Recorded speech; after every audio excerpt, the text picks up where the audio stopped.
আমরা মনে করি জনগণের কল্যাণে এখান থেকে আপনারা শিক্ষা গ্রহণ করুন।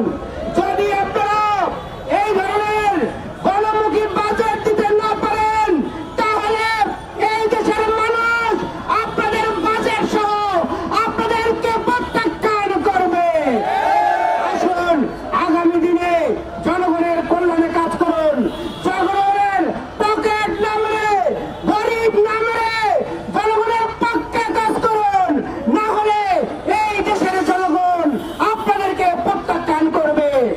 সবাইকে আমি পরিশেষে ধন্যবাদ জ্ঞাপন করছি। আপনারা আমাদের এই প্রোগ্রামকে সফল